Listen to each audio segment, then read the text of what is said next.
अस्सलाम वालेकुम बच्चों, कैसे हैं आप सब। उम्मीद करती हूँ आप लोग ठीक होंगे।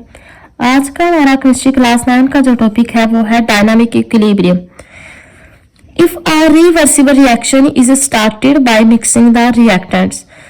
रिवर्सिबल रिएक्शन सबसे पहले मैं आपको बता दूं क्या होता है। रिवर्सिबल रिएक्शन कहते हैं कि जब रिएक्टेंट्स मिलकर प्रोडक्ट बनाएं और प्रोडक्ट दोबारा से मिलकर रिएक्टेंट बनाएं, ऐसे रिएक्शंस को हम बोलते हैं रिवर्सिबल रिएक्शंस। तो रिवर्सिबल रिएक्शन में क्या होता है, स्टार्ट में जब हम रिएक्टेंट्स को मिक्स करते हैं, the reaction moves in the forward direction.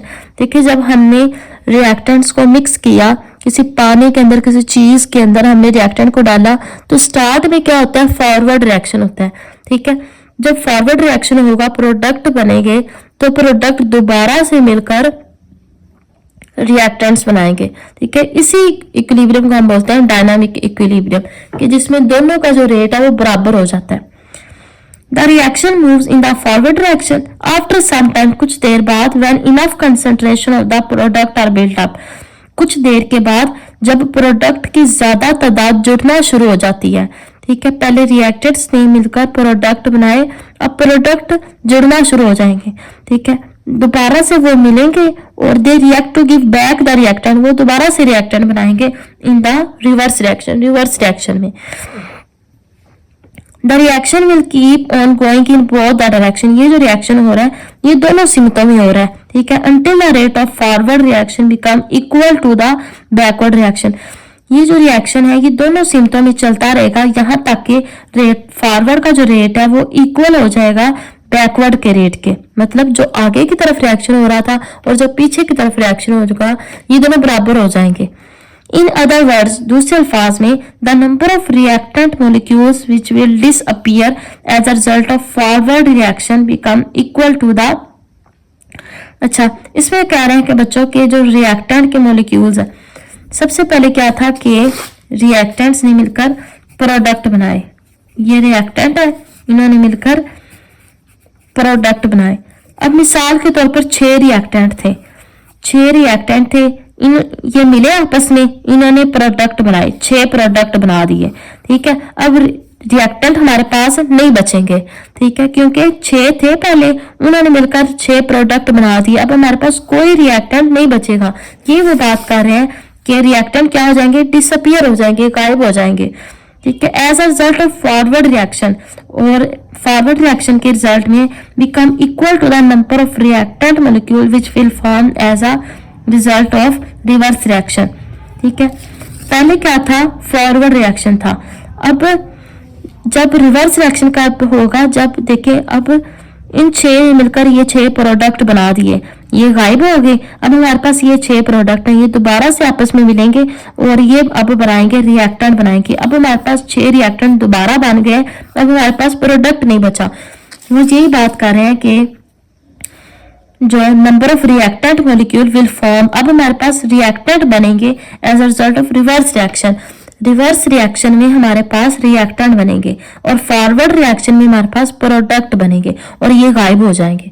ठीक है, उम्मीद करती हूँ आपको इस बात की समझ लग गई होगी। ठीक है, the same will be true for the product molecule, ये जो है वो सेम ट्रू है प्रोडक्ट के लिए।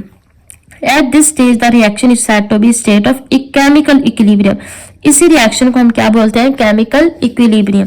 It appears as if nothing is going in the reaction vessel, ऐसे दिखाई देता है कि उस रिएक्शन वेसल के अंदर, उस बर्तन के अंदर कुछ भी नहीं हो रहा। मतलब ऐसे हमें दिखाई देता है। As a concentration of both reactant and product molecule do not undergo any change at this stage, कि उस स्टेज पे जाके रिएक्टेंट और प्रोडक्ट, इन दोनों की तादाद जो है वो चेंज नहीं होती। ठीक है, concentration of both reactant product do not undergo any change, कि जब उन दोनों में कोई चेंज नहीं आ रहा होता, ऐसे लगता है कि उस बर्तन के अंदर, उस वेसल के अंदर कुछ चेंज नहीं हो रहा। ठीक है, क्योंकि रिएक्टेंट ने मिलकर प्रोडक्ट बनाए होते हैं और प्रोडक्ट मिलकर रिएक्टेंट बना रहे होते हैं, तो उनमें कोई खास तब्दीली नहीं आ रही होती। इसी तब्दीलियों को हम बोलते हैं dynamic equilibrium.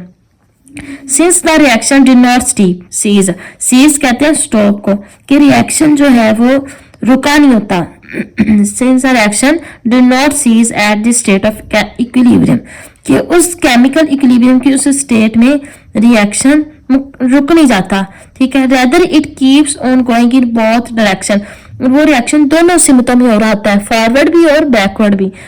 It's state is called dynamic equilibrium. The concentration of reacting species कौन कौन से, reactant and product.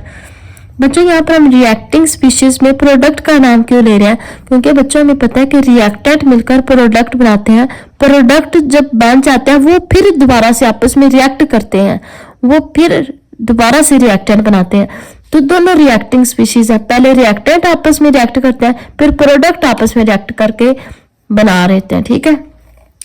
Remain constant at equilibrium, कि वो सेम रहते हैं। इक्विलिब्रियम का जो लफ्ज है वो इक्वल से निकला, बराबर है, कि दोनों की तादाद बराबर हो जाएगी, फॉरवर्ड और रिवर्स इन दोनों की तादाद जो है वो बराबर हो जाएगी, ठीक है।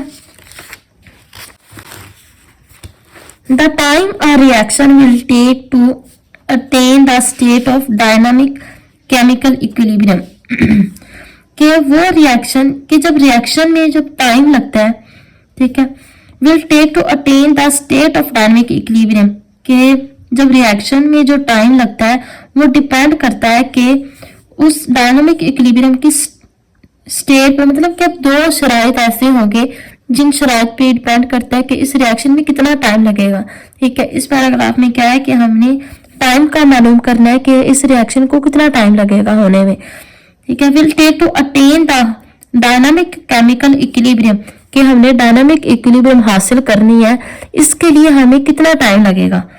डिपेंड, तो ये डिपेंड करता है दो बातों पे। पहली बात क्या है, नेचर, कि उस रिएक्शन की नेचर क्या है। दूसरी बात क्या है, कंडीशन, कि हम शराइत क्या दे रहे हैं, मतलब टेम्परेचर क्या रख रहे हैं, हम प्रेशर क्या रख रहे हैं। अगर हम टेम्परेचर बढ़ा रहे हैं तो ज्यादा तेजी से होगा, टेम्परेचर कम कर रहे हैं तो कम तेजी, मतलब कंडीशन पे भी डिपेंड करता है और रिएक्टेंट पे डिपेंड करता है कि उस रिएक्शन की नेचर क्या है, ठीक है।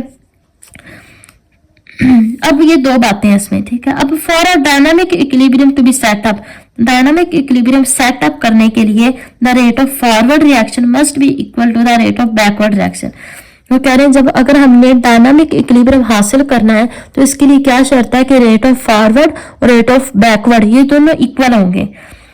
This does not happen instantly, ये जो है फॉरवर्ड और बैकवर्ड ये इतनी आसानी से नहीं हो जाता, तेजी से नहीं हो जाता। इंस्टेंटली मतलब तेजी से नहीं होता। And for very slow reaction it may take years, तो कह रहे हैं ये इतना स्लो रिएक्शन है कि इसको सालों लग जाते हैं। Both the rate of formation and decomposition of ammonia, कि अमोनिया जो है वो बन भी रहा होता है और वो टूट भी रहा होता है। Are reasonably fast at around 400 degrees, इसको हमने 400 डिग्री का टेम्परेचर दिया है in the presence of catalyst, और इसमें हमने कैटालिस्ट भी डाला है, ठीक है। कैटालिस्ट क्या होता है कि जो रिएक्शन को तेजी से स्पीड अप करता है, ठीक है। तो हमने इसको इसमें कैटालिस्ट भी डाला है, हमने इसमें प्रेशर भी और टेम्परेचर भी बहुत ज्यादा रखा है जिसकी वजह से वो रिएक्शन तेजी से होगा, अदरवाइज उसको सालों लग जाएंगे उस रिएक्शन को होते होते। This reaction will reach the equilibrium state with in minutes, अब ये जो रिएक्शन है वो इक्विलिब्रियम की हालत में पहुंच जाएगा, ठीक है, विद इन मिनट्स के अंदर, after the start of reaction, ठीक है।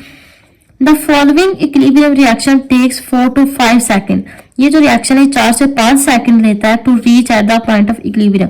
अब ये वाला जो रिएक्शन है ना पानी वाला, ये 4 से 5 सेकंड लेता है और ये इक्विलिब्रियम की हालत में पहुंच जाता है। इक्विलिब्रियम मतलब कि बराबर काम हो जाता है। 2H2O, पानी के अंदर से जब हम बिजली गुजारेंगे तो क्या होगा, H2 अलहदा हो जाएगा, O2 अलहदा, मतलब आयन्स अलहदा हो जाएंगे। जब पानी के अंदर से हम बिजली गुजारेंगे तो हाइड्रोजन आयन अलहदा हो जाएगा क्योंकि उसके ऊपर प्लस चार्ज है, ऑक्सीजन आयन अलहदा हो जाएगा क्योंकि उसके ऊपर माइनस चार्ज है, ठीक है। सिंपल इसमें बच्चों ये है कि हमने डायनामिक इक्विलिब्रियम की हालत हासिल करनी है। वो डायनामिक इक्विलिब्रियम हमने हासिल करने के लिए हम क्या करेंगे, उसमें कैटालिस्ट डालेंगे, ठीक है। कैटालिस्ट जब डालेंगे तेजी से हमें इक्विलिब्रियम की हालत में पहुंच जाएंगे, ठीक है। और ये था आज का हमारा टॉपिक। मिलते हैं एक नए टॉपिक के साथ, तब तक के लिए अल्लाह हाफिज।